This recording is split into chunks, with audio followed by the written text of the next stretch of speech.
This is the plaintiff, Dale Collins. He says he rented an apartment from the unfair defendant, who kicked him out on a trumped-up charge. The defendant thought his stepdaughter was living in the apartment. She wasn't. Now the guy won't return the money he owes him. He's here in the good name of justice suing the scoundrel for the $4,500 he's owed. This is the defendant, Richard George. He says the plaintiff moved 3 additional people into the apartment secretly. So he told his lawyer to end the lease and told the plaintiff to move out. It's funny how the plaintiff now thinks he should get money back when he's the one who owes him money, and he's going to get it from him today. He's accused of not believing a tenant. The defendant has filed a countersuit for $2,950 for rent owed and legal fees. All parties, please use your right hands. Welcome back to the People's Court. Next case on the docket. The plaintiff says his landlord, the defendant, threw him out on a bogus charge that his stepdaughter was living there. But the defendant says the plaintiff was secretly stashing people in the unit. So tough. It's the case of down low renters. Okay, Mr. Collins, you lived in Mr. George's, what is it, an apartment? A house. A house. How long did you live there? About 1.5 years. Okay, so you were living there for 1.5 years, and at some point he tells you you've got to go. All right. Yeah. You did not take that well. No. Because you liked it. I did. Yeah. Okay, so why did you tell him you got to go? What happened is, once he moved in, he was continually paying the rent late, which I overlooked. There was a gap in a month's rent. But at that time, it was March, but at that time... March of what year? 2018. And when you say a gap in a month's rent, what do you mean? I didn't get paid for that. You didn't get paid at all? Right. He was working for my mother as an aide. Very good. He came to me in March. You had your tenant work for your mother as an aide? Yeah, it's my mother's idea. Well, was he her aide before he was your tenant? No. Okay. No, he was after. Was he a good aide? He was an excellent aide. And according to you, he was the best aide your mother had? The best. Wonderful.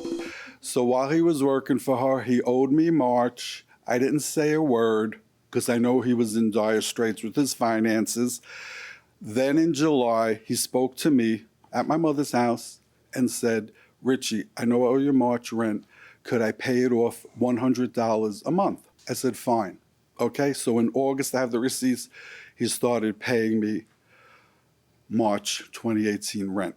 So he paid August, September, October, November, December, January, which is $600. And that made up for $600 worth of March? Yes. Okay. Is that accurate? No. Okay. No. Why were you paying an additional $100? Because my son's biological sister came to help me with my grandchildren, his children, my son's children. Okay, and, let's back up a second. Stop a second. All right, you have a son who, I'm sorry, has kidney disease. Yeah. Is he on dialysis? Yes. I'm very sorry to hear that. I had a father on dialysis for years, so I know that that's not just hard on the patient, it's hard on the family. Mm. He's an adoptive son. Yes, he is. Yeah. And he has a biological sister who has a relationship with him. Of course. Yeah. And then she came to help. That was part of your problem, is that there was another person living there. 2 more people, the son and her. Yes. Okay. When you started paying the additional money, what was it for? For my son's sister, who was helping me help him and my grandchildren while I worked. Okay, but why are you paying him that? For her living there? Yeah, he said an extra $100, in the lease it says an extra $100 a month, but she hadn't even been there a month yet because she was back and forth. Okay, but that's why you paid an extra $100 every single month from August forward? Yeah. What about for your son if your son was living there? My son didn't live there. My son was in the hospital. I don't know how he would think. So what was she doing there? Helping me with my son's grandchildren. With the kids? Yeah, and also going and be with him to comfort How long him. Was he hospitalized? He still is. And according to you, that's not true? No, and I didn't want, what happened is though, he was nice enough in December to give me a check for $100. And what I did was, because I felt bad for him and his money situation, I don't have a copy. I crossed it out, voided it, and I gave it back to him. Is that true? I have a copy. Yeah, well, that's nice. And I did it. Well, Christmas gift from your landlord? I never got a Christmas gift from my landlord. Well, it's $100 in your pocket that you didn't have. No, I had it. And well, no, I mean, I meant he gave you back the $100 you were paying him, right? Yeah, but he also scratched out in the memo what I wrote there and put something else what he wanted it for. What difference did does it make? not. The check's not going to get negotiated because he handed the check back to you. Yeah, he said I crossed through the routing number. Actually, it was him who crossed. Okay, through. no one cares Okay. because the check is not going to be deposited. The check, it's like art now. It's just refrigerator art now. Oh, yeah. All right. So now, when do you tell him I want you to go? I served him the termination of tenancy before February 1st. It was around the last week in January. Okay. So he received the letter. And then you realize you got to leave in the end of February. You don't want to leave, but you've got to leave in the end of February. Did he pay February? No. Okay. Did you pay February? Yeah. Prove it. We got it all right here. Nope, Sure. prove it. Okay. Show me proof of February. Don't just hand me 50 papers. Show me exactly what I asked for, which is proof you paid February. Well, it's probably in these text messages. Well, no. Let me explain to you what proof of payment looks like. It'll be a canceled check. It'll be a money order receipt. It will be a receipt from him proving that you paid him the cash. Yeah. Show me proof that you paid February. Okay, I probably don't have it here. You probably don't have it. So you cannot get half of February back if you didn't pay February. You understand that, right? Yeah. Okay. Now, you also want him to pay $350 for a lawyer because a lawyer sent a certified letter. What certified letter did your lawyer send? Saying what? Right here. What ends up happening with the lawyer letter? Nothing. My attorney sent me a bill for $350. So Also, it was more than one call, and it was a letter I think my attorney wrote. let me see your lawyer letter. Let's see who has a bigger, badder lawyer. Mine was pretty nice, so he probably did. Who scams more, landlords or tenants? What do you say? I think the landlords, Why? they try to get whatever they can. What about tenants, though? No, I reckon landlords, Because because they try to get what they can out of me. you a tenant or a landlord? I'm not any. You're nothing. Okay, going inside the courtroom. Okay, in your lawyer's letter, your lawyer says, as evidence that Mr. Collins acknowledges the amount due to Mr. George for March of 2018 rent is a copy here of a check number 343 with Mr. Collins' notation that there is a balance due for March 2018, hereinafter referred to as Exhibit 1. Can I have Exhibit 1? Of course you can. That would be awesome. Yes, I have it right here. Check number 343, which I presume is going to be April's rent payment, correct? No, it's January. January of 2019, Yes. where you write on the $100 check that he talked about, which he claims was for March arrears, which you claim doesn't exist. March arrears didn't happen. I paid March. And yet, in the notation, you write for back balance for March 2018. Can you explain that? Here, Like take a crossed out by closer any look. chance?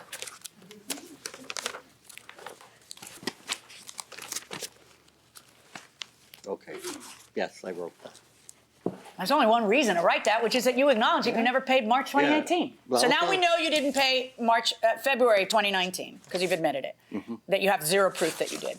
And we also know that you owe $1,000 still by all the math that we can account for here for March of 2018.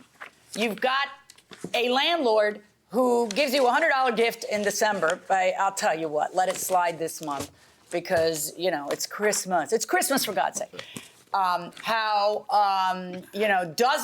Knows that 2 extra people are living there and doesn't charge you for it. And you hired a lawyer to send a demand letter to get your $2,400 security deposit back when you know that you owe $2,600 in rent. Okay.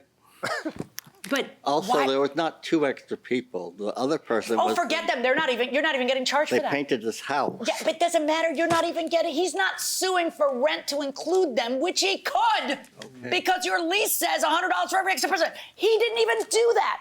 All he wanted to do was keep the $2,400 security deposit for the $1,000 you have acknowledged still owing for March, yeah. and for February that you never paid. Yeah, and I also paid him extra for the water bill. He said the water bill went up $54 and some change. Since Joanne Blondie, as he referred to her. And Who's then Blondie? he returned it to me. He crossed out what I wrote. Who's and- Blondie? No, the woman, I did not know her name at the So time. you She would was call her blonde. Blondie? But we had an agreement if the water bill was over the minimum use or whatever the use was. Okay. But my cement man used the water for my mother's house. Of course, wait a minute. He gave me the check for around $178. I did the same thing. I crossed it out. I voided it. I gave it back. I didn't accept the money. Okay, you may want to tell America what rentals you have available. I have good tenants who don't want to move. That's what I have. All right. So that is Mr. Collins' lawsuit against you. Your counterclaim against him is for $2,950. It's $1,000 for the March rent and $1,600 for the February rent. That's $2,600. But as we know, you have the $2,400 security Yes. deposit. Yes. My verdict in your lawsuit against him is 0. And my verdict on his counterclaim is against you is that you, even with him taking the $2,400 security deposit, still owe $200 rent. Verdict for the defendant. Thank you. So it didn't work out for the plaintiff in this case. The defendant does get some money. Mr. Collins, you would have actually been better off not coming to court, you know? Yeah, I guess. What are you thinking? Whatever. Whatever. If he needs the money, he's welcome to it. Well, no, you owe it to him. I mean, Okay. legally. And I'll give it. Not that he needs it. You owe it to Yeah, him. he don't need it. Well, But I did work for his mom well, for several months. all right. But that didn't help in this matter. Evidently not. Sorry about that. Thank you That's very okay. much. You must sign some Thank you. documents on your way out of the courtroom, Mr. George. Both of you guys came in with all kinds of documents and papers and everything, but Yes. You Didn't have to need 'em. back- Well, some things you have to back up. yeah.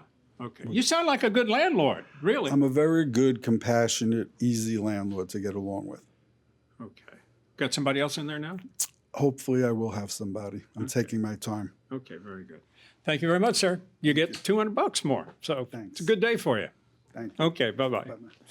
All right, Harvey. Hey, Doug, just so you know, the security deposit the landlord keeps isn't the only thing the landlord is limited to.